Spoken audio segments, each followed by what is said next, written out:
If this message reaches you, it is meant for you. For anyone feeling tired of carrying life on their shoulders, you are not the mind. Listen. In the first part, you discovered that the word is not something spoken long ago, but consciousness itself expressing as your life. Now we go deeper, because understanding alone does not transform.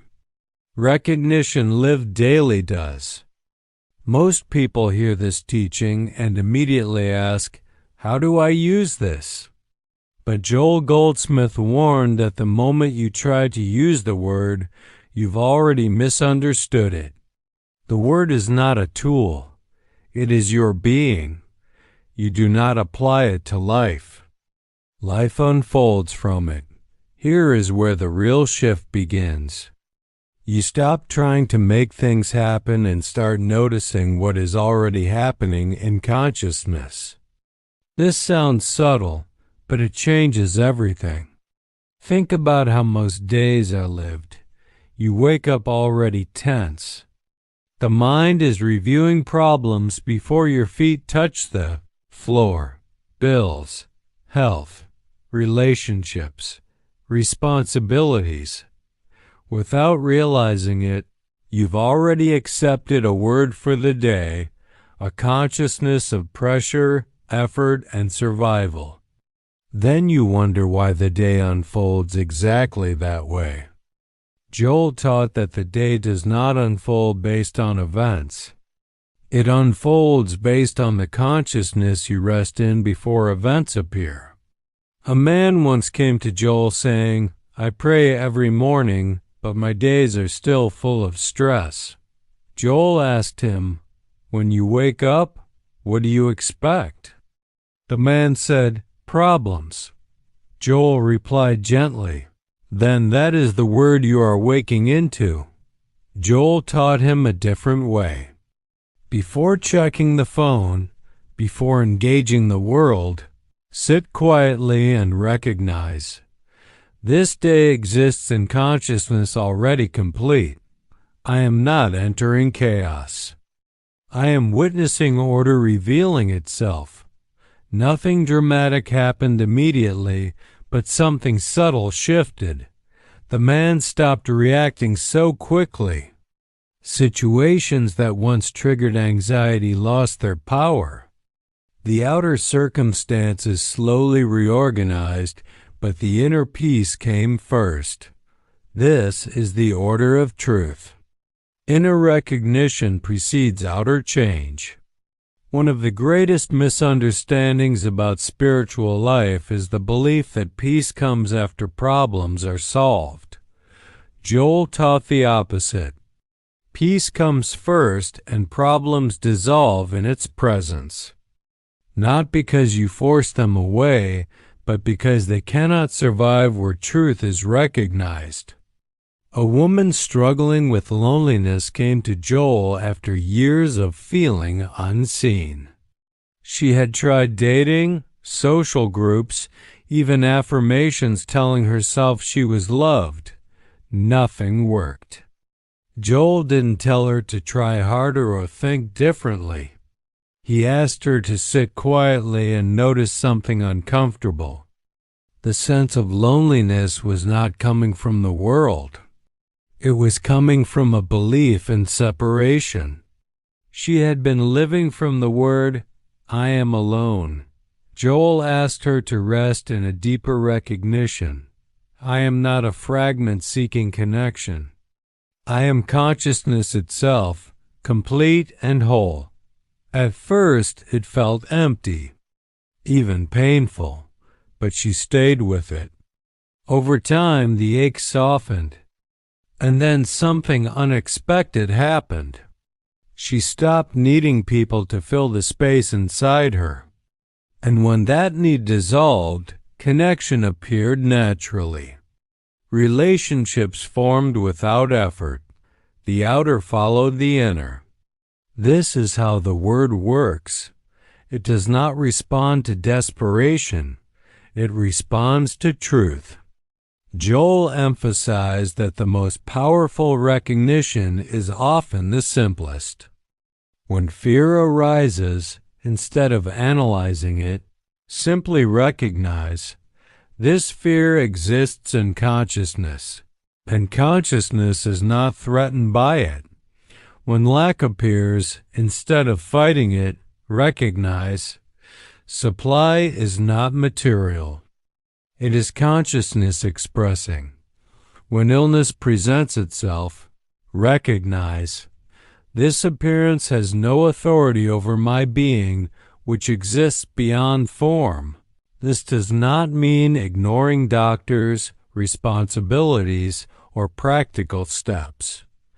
Joel was very clear about this. You still live your life. You still act wisely. But you act from peace, not panic. From trust, not control. One of Joel's students was facing a serious medical decision. Fear was overwhelming her. She wanted certainty. Joel told her something that sounded almost too simple. Your job is not to predict the outcome. Your job is to remain in truth. She learned to sit quietly and say, whatever unfolds, I am held in consciousness. The fear did not disappear overnight, but it loosened. And as it loosened, clarity emerged. The right doctors, the right timing, the right decisions came naturally. She later said the greatest healing wasn't physical. It was the end of fear. Joel taught that fear is not an emotion to be overcome. It is a signal that you have temporarily forgotten who you are. The moment you remember that you are consciousness itself, fear loses its foundation. As you live from this recognition, something remarkable happens. You stop feeling personally responsible for holding the world together. You still care. You still love. You still act. But you no longer carry the burden of outcomes. You realize the word is doing the work. Joel called this resting in the secret place. It means living fully engaged with life while inwardly anchored in truth. You go to work, but you know your supply is not dependent on circumstances. You interact with people, but you know their behavior does not define their being. You face challenges, but you know they are appearances, not reality. This is not withdrawal from life. It is freedom within it. People often ask Joel how long it takes for this awareness to become natural. He smiled and said, the moment you stop trying to arrive somewhere, you are already there. Recognition is not an achievement. It is a remembering. You will forget. Everyone does. You will react. You will worry. You will fall back into old patterns. Joel taught not to judge this. The moment you notice it, gently return. Each return strengthens consciousness. Each return loosens the grip of material sense. Eventually, something shifts. You begin to notice that peace is your default, not something you have to earn. Joy appears without cause. Gratitude arises without effort. Life feels lighter even when circumstances are challenging. This is the fruit of living from the Word. Joel's final teaching was not about healing the body, fixing relationships, or improving conditions, though all of those often happened. His final teaching was about identity. You are not a person trying to reach consciousness. You are consciousness temporarily experiencing personhood. When this is recognized, the endless striving ends. You stop asking, how do I fix my life? And begin living from the quiet knowing, life is unfolding through me. This is not something to believe. It is something to notice. Right now, as you listen, there is an awareness hearing these words. That awareness is not stressed. It is not broken. It is not lacking. That awareness is the word, and it has been present your entire life. If this teaching helped you feel lighter, calmer, or more grounded, take a moment to like this video so others can find it. Subscribe for more deep Joel Goldsmith inspired teachings and practical spiritual wisdom. And comment below, I rest in the Word.